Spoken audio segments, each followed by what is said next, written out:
Hey there, hi, I'm Brant. This is my three things for today. It's about anxiety, and I know you might have other thoughts that you can add to this, but I just wanted to talk about things that we could do like today that would make us less anxious. And these are things that aren't thought about that much. I know there's a million other things we could talk about, but just want to zone in on these three ideas if you are struggling with anxiety, as so many of us are, because we're human.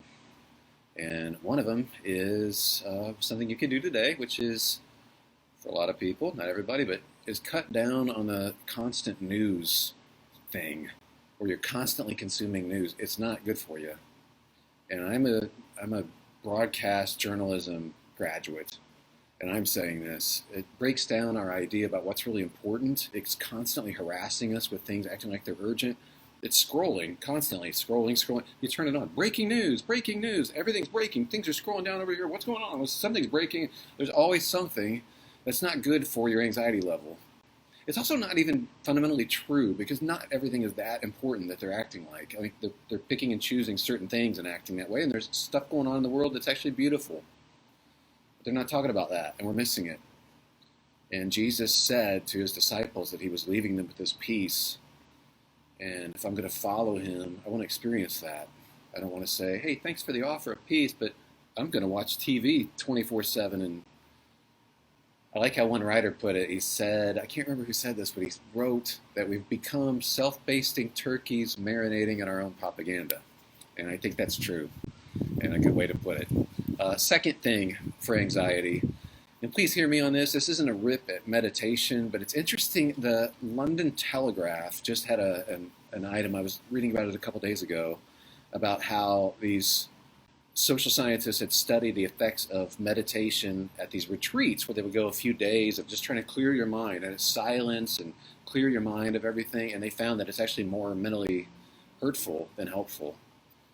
And I bring that up because actually clearing your mind isn't a Jesus prescription for anxiety. You know what he says to do is to actually think. And he says, consider the lilies of the field. They don't toil or spin, but look how God clothes them. They're beautiful. Look at the clothes they have. You don't need to worry about your clothes. God takes care of them, and they're gorgeous. Or the birds of the air. He loves them, or he takes care of them, but he loves you more. So he's actually saying, consider, think on these things. Think. It's not just vacate your mind. It's put your mind on things that are right and true.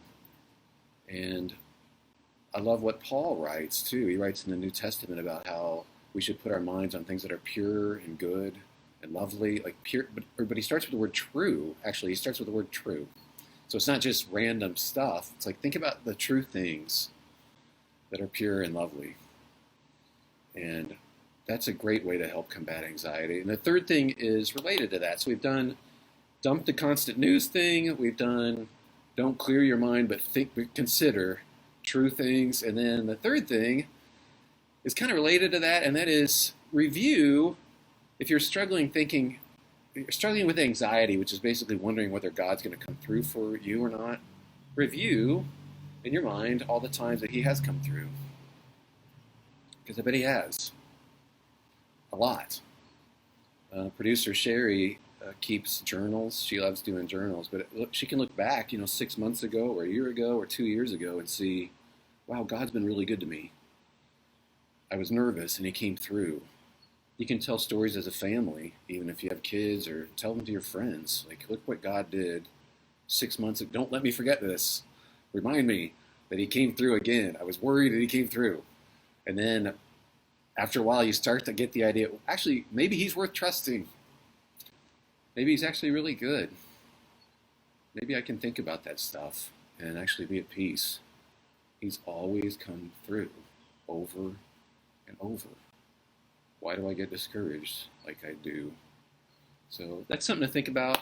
And again, I know there's many other things, but hopefully it's some kind of encouragement to you. And thank you for watching this very low-tech, low production value thing we call Brant's Three Things. And I'm honored that you watched it.